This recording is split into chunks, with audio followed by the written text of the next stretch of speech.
Alors, on est en train de faire de l'espace. Regardez, voilà, il y a ça. En fait, moi, je racontais à ma fille, quand elle était petite, qu'il y avait une vie souterraine sur la propriété à Marrakech où on habitait, et des personnages qui couraient tellement vite qu'on ne pouvait jamais les voir. Je montrais des vrais trucs qu'il y avait sous les paniers, et j'appelais ça les nanitos, parce qu'en espagnol, les enanitos, ce sont des petits nains, comme ça, c'était le personnage de Marrakech qu'on ne voyait jamais. Et puis elle a grandi, et puis la vie a fait que j'ai eu l'opportunité d'avoir 2 autres petits-enfants il n'y a pas si longtemps, et c'était un processus assez particulier parce que c'était par GPA aux États-Unis, et ce processus qui était assez fastidieux, caché, compliqué, je l'ai un petit peu sublimé avec ces nanitos qui sont revenus dans ma vie, et que j'ai fait donc naître au moment où on naissait mes enfants aux États-Unis, je les ai fait naître à Marrakech. Et donc, voilà, ça c'est un petit peu l'histoire des nanitos qui peuplent maintenant le jardin de Marrakech, qui naissent et qui deviennent ensuite jardiniers, qui s'occupent eux-mêmes des nanitos qui poussent. Alors à Marrakech, c'est un lieu particulier que j'investis depuis une vingtaine d'années. C'est une propriété de 11 hectares sur lequel j'ai jalonné un petit peu toutes les étapes de mon travail. Il y a notamment une maison tombée du ciel que j'avais créée en hommage à mon grand-père qui m'avait beaucoup influencé quand j'étais enfant, puis une maison de géant qui me rappelle la maison de mon grand-mère. J'étais tout petit, donc tout me semblait géant, donc je voulais que les adultes qui puissent voir cette maison retrouvent les sensations que j'avais quand j'étais enfant. Donc c'était des installations assez monumentales, et la maison principale aussi est envahie d'animaux surdimensionnés. Il y a aussi une maison sur le thème des abeilles, de la ruche avec des alvéoles, des parcours. Donc c'est devenu un endroit un petit peu initiatique, enfin en tout cas un peu expérimental pour chacun, où je propose des vraies expériences.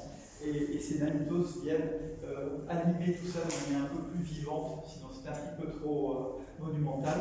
Et donc ils jalonnent tout le parcours du parc. Voilà, donc avec Christophe Longwitz qui me connaît depuis longtemps et qui dirigeait la galerie dans laquelle j'étais représenté pendant longtemps. On va continuer naturellement à travailler ensemble, et on a rencontré Eric qui est venu nous voir à Marrakech, qui a proposé de faire voyager les nanitos ici à Paris dans sa galerie. Et c'est vrai que dès qu'on est venu ici, j'étais vraiment impressionné par l'endroit déjà que je trouve magnifique, et par la configuration de la galerie, puisque depuis la rue, on voit ce plancher, et je trouve qu'il est vraiment parfait pour suggérer ou expliquer la naissance des nanitos en suggérant la vie souterraine en dessous et le potager au-dessus. C'est pour ça que j'ai créé spécialement la suite de l'échelle et les bottes qui sont sous les nanitos qui poussent. Alors, généralement, je suis un peu baroque dans mes installations, et j'ai voulu être un peu plus sobre, et ça, Christophe était très bien, et Eric aussi, pour me cadrer un peu, parce que je voulais être un petit peu plus suggestif, je ne sais pas si on dit ça comme ça, que chacun puisse s'identifier avec chaque pièce. Sinon, j'aurais peut-être, si c'était une exposition plus institutionnelle, j'aurais peut-être fait tout le sol en terre, et j'aurais investi le sous-sol avec les racines, enfin pour suggérer plus le sous-sol. Ce que j'ai fait par exemple quand j'ai exposé à Shanghai l'an dernier pour faire les vitrines Hermès, c'est la seule fois antérieurement où j'avais présenté les nanitos. Et là, j'avais vraiment fait comme une bande dessinée avec une suite. On voyait les premières vitrines sous la terre, ensuite les nanitos qui montaient, ensuite le potager. Voilà. Mais je trouve qu'ici, c'était plus intéressant et plus magnifique pour moi de pouvoir les présenter pour que chacun puisse s'identifier avec chaque pièce, et qui soit une installation, mais sans aller aussi loin de manière baroque que je le fais habituellement. Donc voilà, je crois que j'ai peut-être été un peu trop loin dans la présentation. Je me suis un petit peu étendu, mais voilà, dites-moi si vous avez d'autres choses à dire, Ami ou Christophe. Moi, j'ai beaucoup de choses à dire, mais tu viens de dire une grande partie, donc. Ce que je constate et ce que d'autres ont vu chez toi, il y a des constantes dans ton travail. Il y a le changement d'échelle, il y a ce côté ludique et féerique, donc il se retrouve et dans tout ce que je connais, donc, et puis il y a tout ce bestiarium aussi qui est présent, donc pareil, changement d'échelle, et tu me disais, et donc on revient à ça, tu le disais d'ailleurs, mais peut-être il y a une manière de développer, le fait que tu regardes le monde encore avec tes yeux de petit enfant. Oui, c'est la période que j'ai certainement sublimée, moi, et qui me nourrit. Et c'est vrai que j'idéalise sans doute beaucoup une période que j'ai passée avec mon grand-père qui était très attentionné pour moi. Il avait beaucoup de temps, il avait beaucoup de sensibilité. Et tout le temps que je passais avec lui était assez magique. Et avec très peu de moyens, il créait des choses assez merveilleuses. En tout cas, c'est comme ça que je l'ai perçu. Donc c'est vrai que mon imaginaire se nourrit beaucoup de cette époque et je trouve, en ayant plus des enfants très jeunes maintenant, que c'est un âge assez magique. On devient, disons, plus logique à partir de 8 ans. Mais jusque-là, on vit vraiment dans un monde beaucoup plus frais et beaucoup plus libre. Et je trouve que quand on devient adulte, on se déconnecte souvent de ces sensations d'enfant et finalement, ce sont des valeurs assez universelles.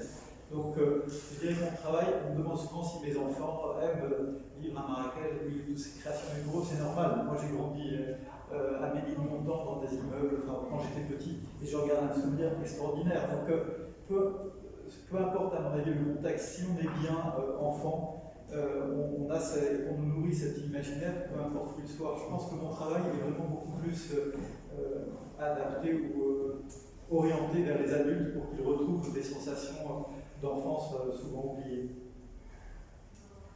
Et les animaux, on voit bien ici, pareil, donc, les papillons, les fourmis, qui sont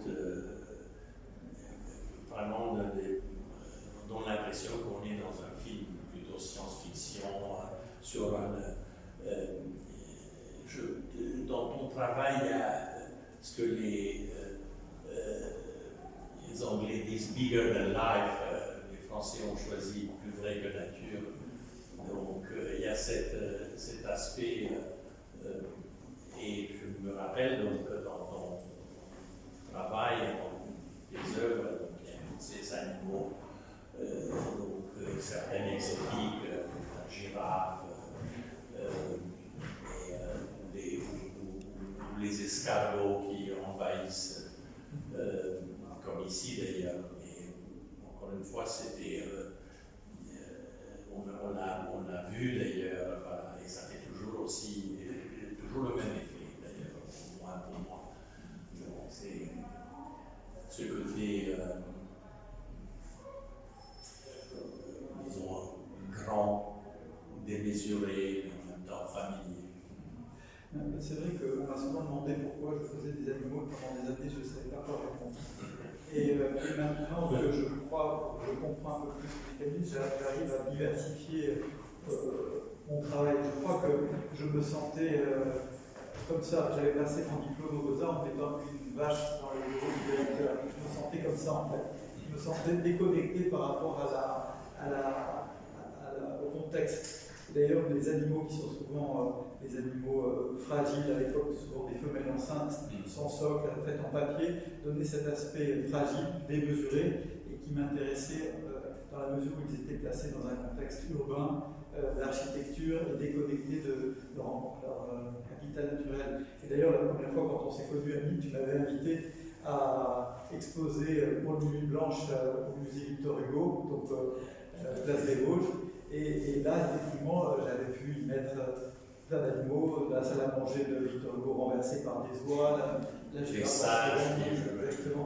Et pour moi, en plus, comme Victor Hugo avait dû quitter, je crois, précipitamment cette maison au moment d'une révolution, donc 19e, je ne sais plus laquelle, je trouve que ça s'y prêtait assez parce qu'il y avait tous ces animaux qui venaient avec cette présence néanmoins de Victor Hugo et sa famille, et de sentir qu'ils avaient été venus dans cette maison qu'on avait un peu dévastée, comme des scènes de théâtre, parce que les pièces se suivaient les unes après les autres.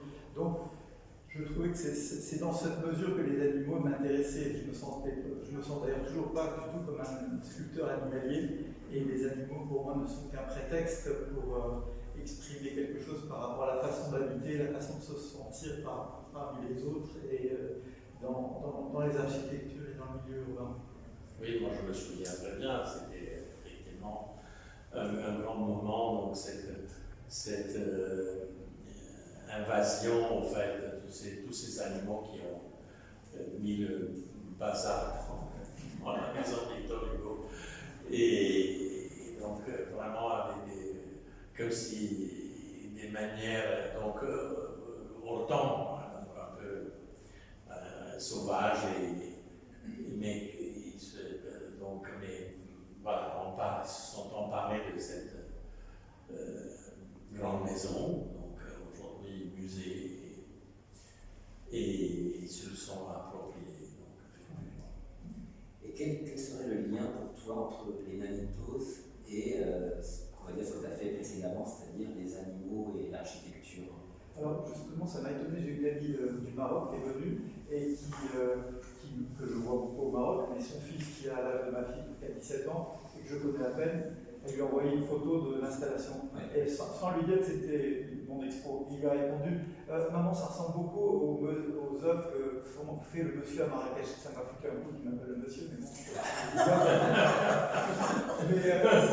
Ça m'a étonné parce que je ne connais pas du tout les Nanitos, il a vu les animaux et les maisons à l'envers et tout genre. Donc j'imagine que pour quelqu'un qui ne connaît pas, il doit y avoir quand même un lien qui pour moi n'est pas forcément, enfin pour moi c'est évident, mais c'est vrai que les Nanitos ça n'a rien à voir avec une girafe géante ou une maison à l'envers à la limite. Mais pour moi ce lien il est de plus en plus compris et assumé, c'est vraiment lié à l'enfance en général, à mon enfance en particulier, mais aux enfances de tout le monde. C'est-à-dire que si j'arrive à provoquer une certaine émotion de la part d'un adulte qui va expérimenter des œuvres, c'est ça qui me touche.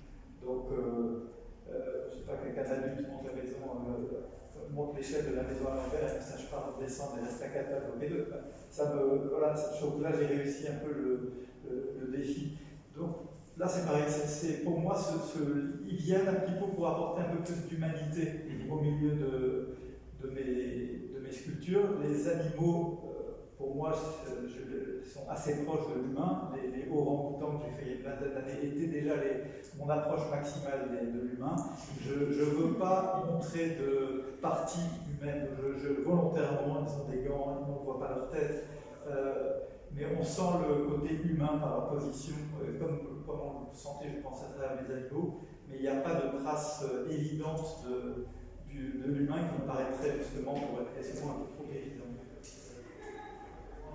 Est-ce que tu aurais imaginé ou t'imagines que les Nanitos puissent évoluer dans un environnement plus intérieur, architectural, rapport à l'échelle? Bien sûr. Parce que pour l'instant, ils sont toujours à. L'idée, c'est qu'ils naissent dans les jardins. Oui, absolument. Et parce que c'est vraiment lié à l'histoire de leur histoire et à Marrakech. Mais d'ailleurs, je voudrais les faire évoluer. Pour moi, c'est un petit peu le début des Nanitos. Ils racontent des histoires que je ne pouvais que suggérer par les sculptures monumentales. Donc, je voudrais, par exemple, faire des Nanitos de l'espace. Maintenant, ils sont à Marrakech et ils vont maintenant se poser des questions sur le monde, sur l'espace. Je voudrais faire peut-être des Nanitos en tenue de cosmonautes avec des petites fusées et qui sont en lévitation au-dessus des paniers. Donc voilà, ils sont nés à Marrakech, maintenant ils vont se demander qu'est-ce qu'il y a ailleurs. Et d'autres vont être des Nanitos ouvriers, un petit peu comme les Playmobil que j'avais que mes frères avaient quand ils étaient petits, et ils vont construire.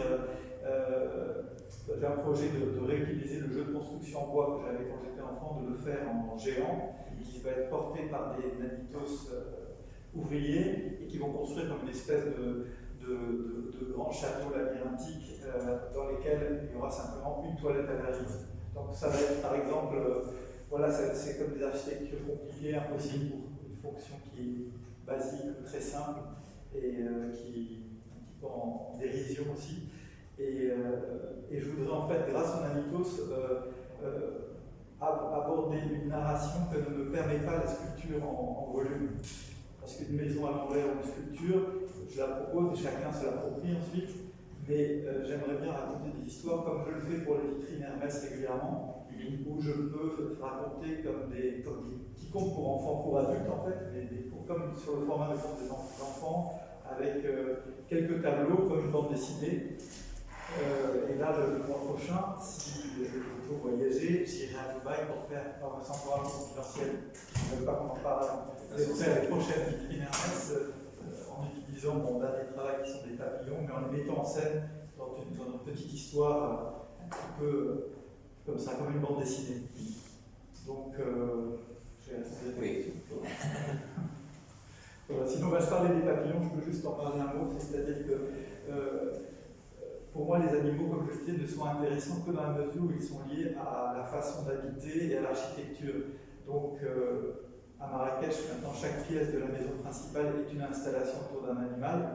Et j'ai aussi créé une maison ruche avec en déclinant tous les thèmes des abeilles, des alvéoles, du miel, dans laquelle c'est devenu maintenant la maison de famille. Et à Madrid, je suis en train de faire une maison sur le thème des papillons.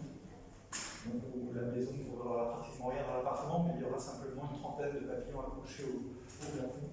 Comme j'avais fait aussi une maison, l'escargot. Et ce qui m'intéresse dans ces animaux, que ce soit escargots, tortues, ou papillons, ou les fourmis ou les abeilles, c'est qu'ils ont aussi un rapport à la façon de vivre ensemble, à la façon de comment habiter, en portant leur maison, soit en vivant avec les autres, qui est assez fascinant et différent des hommes, mais en tout cas qui vivent aussi en société d'une certaine partie, de certaine manière en tout cas.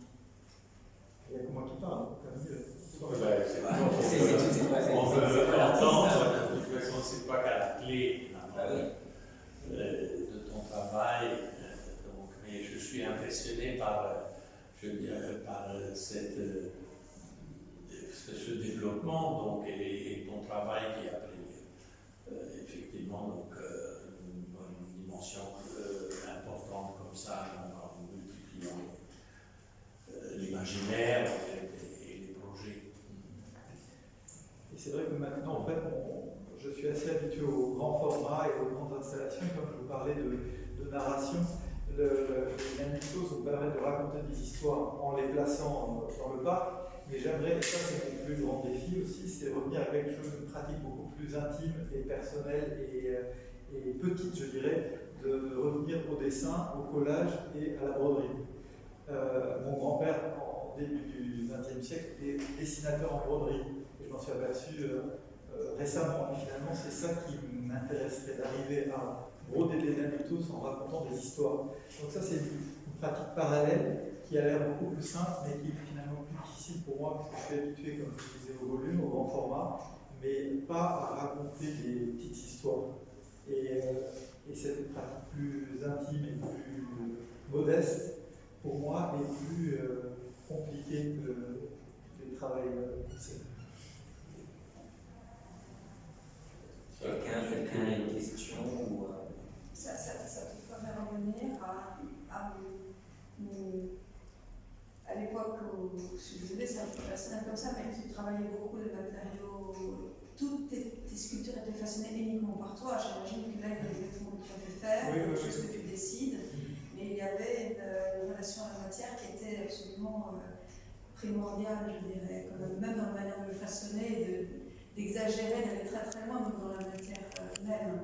Et peut-être ce nouveau projet que tu as envie d'aborder va faire revenir un geste quotidien et peut-être c'est quelque chose de... Et dans cette obsession de la matière, parce qu'il y a quelque chose de très obsessionnel dans ta manière de travailler à l'époque évolue.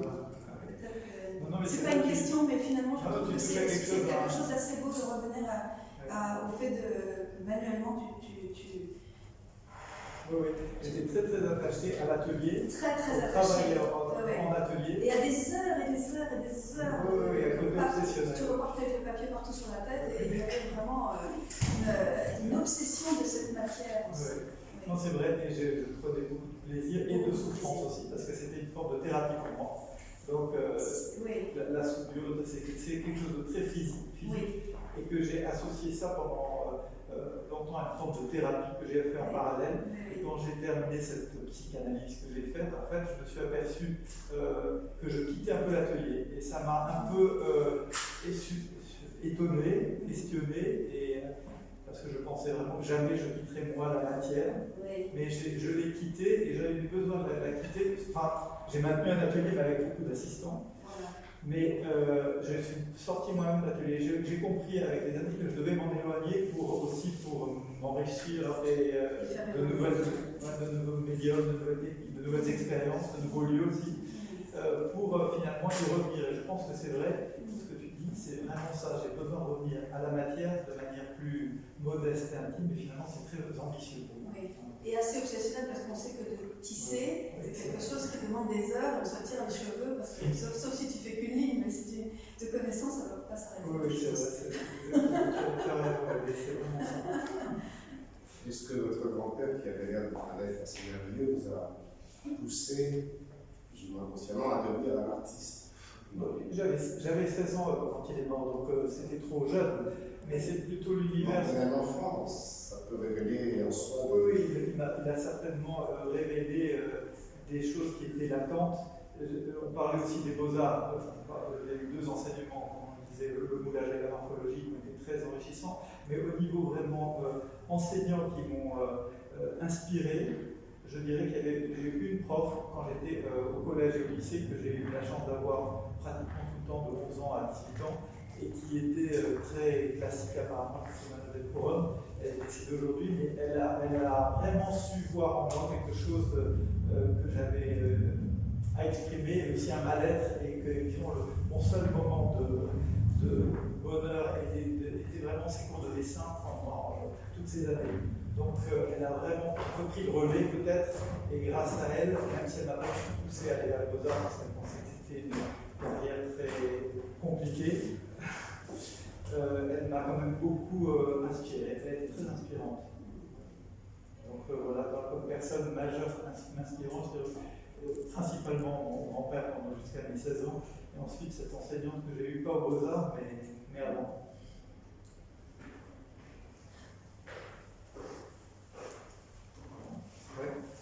J'aurais une question sur l'anitose. Je ne connais pas bien du tout votre travail, justement, donc je trouve ça intéressant parce que je trouve un peu comme. Ça va plus loin que je pense, mais un peu comme une armée, parce qu'ils sont un peu tous habillés pareil. Oui. Ça a rapport avec. Enfin, on a évoqué les abeilles, les fourmis, etc. C'est très souvent votre avis. Certainement, ils sont tous similaires et différents, sans expression de visage, effectivement. Donc c'est aussi sur la façon de vivre, de travailler, de grandir ensemble, et ça rappelle certainement l'organisation des fourmis et des abeilles, absolument. Donc oui, volontairement, les vêtements c'est pas vraiment des vêtements de jardinier, c'est pas les vêtements de la guerre des écoles non plus, mais c'est une espèce de mix comme ça un petit peu.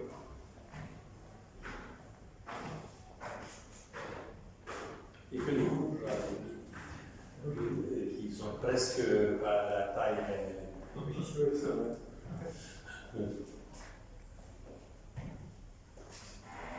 Voilà. Ben, je vous invite tous à venir à Marrakech si vous en avez l'occasion pour voir sur place. Si on arrive à monter l'échelle sans prendre mal du cœur. Si vous arrivez déjà à voyager au Maroc, ça fera un vrai parcours du combattant pour arriver jusque-là. Ça reviendra un jour. Et tu retournes à Marrakech? Pas tout de suite, parce que là, je vais à Ouaïda pour ce projet. Et puis après, moi, je prévois toujours très longtemps à l'avance tous mes projets, souvent 2 ans à l'avance, mais là, je fais 2 mois, c'est déjà pas mal. Je ne sais pas en décembre où on sera, si on sera confiné quelque part. Je ne sais pas, mais oui, je pense que j'ai tout en décembre. Mais la fabrication, tu le fais à Marrakech? Oui, absolument. Sauf maintenant, pour les papillons, comme c'est beaucoup plus complexe, je travaille avec quelqu'un qui est vraiment qui est très fort et qui a notamment aérographe, flocage et tout, et qui ne peut pas voyager en ce moment, donc je travaille aussi avec lui à distance à Paris. ça, c'est que j'ai réussi à m'organiser pour la production avec beaucoup de. J'arrive à suivre mon atelier quand même à distance, par exemple, pour beaucoup de choses. Parce qu'il y a une très longue phase moi, je me considère très lent. Donc, je mets des années avant de choisir, d'avancer sur un sujet et de l'assumer et de voir qu'il a un sens. Ensuite, à chaque fois, je multiplie un peu la vie avec des contraintes techniques différentes, parce que ça sont les dernières thèses que j'ai faites, elles sont plus complexes encore que les autres. Donc, je mets un certain temps à mettre au point la technique, l'original, et puis ensuite, il y a la phase de fabrication elle-même qui finalement n'est pas la plus complexe. Enfin, une fois que tout ce qui a été mis, tout est préparé, la fabrication, c'est paradoxalement plus simple que le détail. Toujours très très long.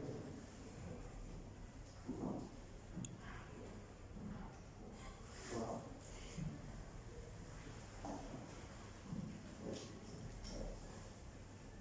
Une question, Pascal, Moi j'ai une question. Est-ce que vous avez voulu représenter une sorte d'idéal de société en autarcie, étant donné que c'est des nanitos jardiniers qui vont eux-mêmes élever des nanitos qui vont par la suite devenir jardiniers et ainsi de suite? C'est vrai qu'on a l'impression d'une petite société utopiste ou très peaceful. Oui, Voilà. Un petit peu, en tout cas, assez innocente et proche de l'enfance, et c'est vrai qu'on me reproche beaucoup d'être marin, de ne jamais sortir, parce que j'ai créé une espèce de petit monde autonome dans ma propriété à Sadaka, où je ne sors jamais quand j'y suis, et où je suis complètement centré sur tout ce que je développe sur la propriété. Donc c'est vrai que c'est un petit peu les occupants de la propriété qui est un petit peu à l'image de ce que je cherche à en faire. Donc oui, je dirais que oui, c'est ça.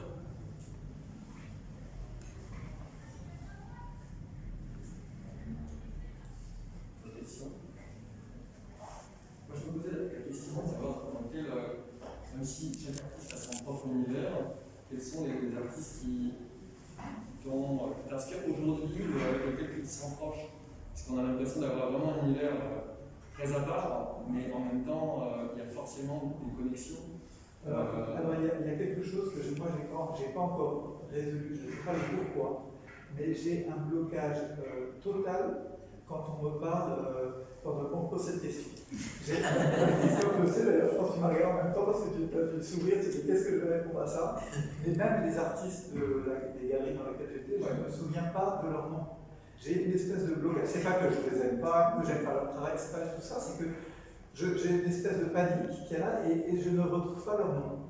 Je sais pas. Ou alors ils me paraissent avoir des noms très exotiques qui ne sont pas du monde normal et j'arrive pas, c'est vrai que je l'ai dit plusieurs fois, je n'arrive pas à expliquer ça. Donc, et je sais pas, je suis très. Tu vois, dès que on me pose la question, je panique, je ne sais pas pourquoi. Alors je dirais comme ce qui me vient à l'esprit, c'est pas forcément des artistes qui sont dans le monde de l'art, mais j'ai beaucoup aimé en tout cas à l'époque la démarche de la troupe de rue de Royal de Luxe qui est à Nantes. Tu sais, je trouve justement que ce que j'aimais comme approche, c'est qu'il n'y avait pas tellement de. D'abord, ça s'appelle Royal de Luxe, c'est pas le nom d'un artiste, même s'il y a une personne vraiment derrière. Je trouve que le fait que ce ne soit pas aussi individualiste et qu'il y ait une espèce de travail en équipe qui crée un monde comme ça, en contact directement avec les gens, avec la rue, sans se prétendre appartenir au monde de l'art contemporain, qui est souvent un monde plus élitiste ou plus fermé. Et puis aussi leur sujet me touche parce qu'ils jouent, si je trouve à la limite, je me sens assez proche de leur monde et de leur approche par rapport au. Et encore, ils ont fait des animaux géants articulés, mais c'est pas ça qui me touche le plus chez eux. Par exemple, pendant un moment, ils faisaient des pièces comme une fourchette géante dans une voiture, par exemple. Je trouve que ils jouent sur la surprise, sur le contact avec les gens. Donc si j'avais à dire, tu vois, c'est le premier qui me vient à l'esprit, la référence, je parlerai d'eux. Mais tu vois, tu les as cités. J'ai réussi à citer. Ouais. Et moi, je vois une lignée, malgré tout, dans l'histoire de la sculpture contemporaine. Donc on sait que certains artistes qui sont liés au pop donc, ont pratiqué, je dirais, le même principe de restitution, reconstitution. Et donc, mais toi, je trouve que tu as la fibre verte, la plus verte dans cette grande famille. Donc, voilà. Parce que dans le néo-pop, donc la référence est toujours la société de consommation, l'objet. Là, les objets sont présents donc, et comment, mais en même temps, c'est comme si tu avais déjà pris la partie, je dirais, de faire que la nature donc, reprenne ses droits. Oui, moi j'ai envie de dire, c'est un petit parallèle, mais vous voyez par exemple le travail de Piero Gilardi, vous voyez. Oui, bien sûr, il y a une jolie expo de Et je trouve qu'il y a quelque part un rapport entre cette volonté de refaire la nature, de recréer, et c'est très, en fait, il est très proche de la nature aussi. Je trouve ça un parallèle intéressant. Oui, mais chez Piero Gilardi, il y a vraiment une démarche militante. Oui, donc, le choix des couleurs toxiques, voilà, c'est vraiment dans une démarche critique. Et cette fibre militante, à part si elle est souterraine, donc j'en pense pas. Moi, je suis que militant de retrouver une part d'enfance en chacun. Et aussi, par la force des choses, je suis devenu. Alors, vraiment, je ne me considère pas du tout politique sous aucun aspect. Et le fait de faire de GPA, de voir aussi de le vivre réellement et de voir que c'est quelque chose de très beau, plein d'amour de chaque côté, ça m'a rendu, sinon militant, enfin oui, militant peut-être. Oui, je ne vais pas descendre dans la rue en parler forcément, mais c'est ma façon d'en parler. Donc voilà, mais c'est vrai que moi je ne me considère pas du tout comme mon travail n'est pas du tout, il n'y a pas d'aspect politique ou militant derrière. Et on m'a aussi souvent invité à participer à des expositions sur le thème de l'animal et de l'écologie. Ça m'arrivait parfois, par exemple, c'était la villette sur le thème d'un animal, par exemple, mais je ne me sens pas du tout, comme je le disais, un artiste animalier. Et évidemment, je suis pour la défense des abeilles, mais ce n'est pas mon premier propos. Et moi, je considère que j'ai été très très urbain, j'ai grandi en ville, comme je disais, mais j'ai un très bon souvenir de ma petite enfance à Lille-Montant, et je me considère vraiment à la base comme urbain, et les sculptures à la base étaient vraiment liées à l'architecture liée au monde. Mais c'est vrai qu'avec le temps, avec ma pratique de la méditation, de la nature, de Marrakech, de la mer, enfin, je me suis beaucoup plus reconnecté à des valeurs essentielles et à la nature.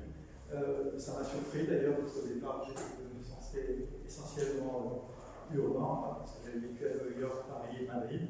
Mais le fait de vivre maintenant beaucoup plus à la campagne me fait reconnecter beaucoup plus avec des choses essentielles et une compréhension de moi-même aussi plus importante, je pense.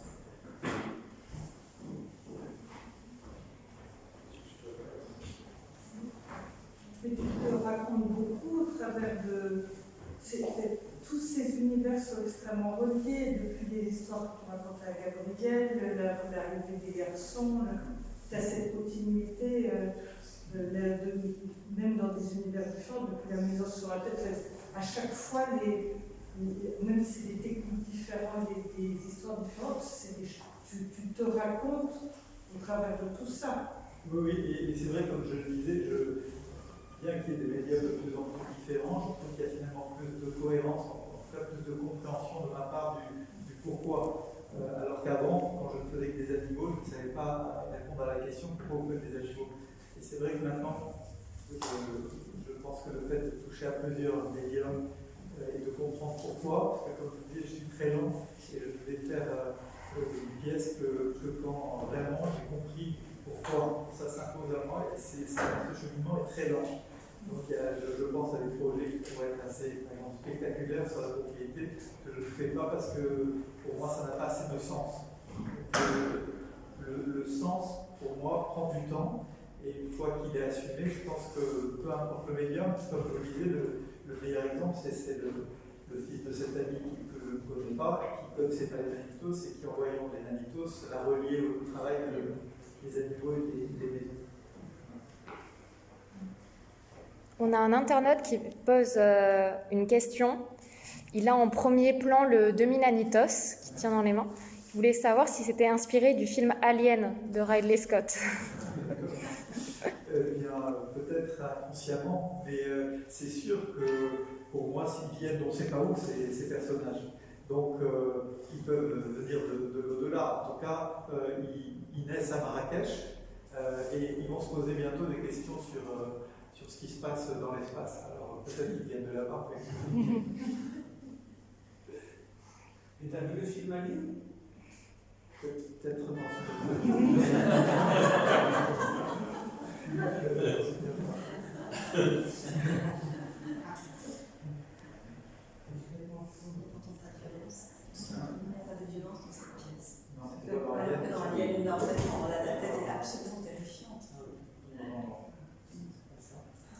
Non, mais ils ont l'air plutôt paisibles.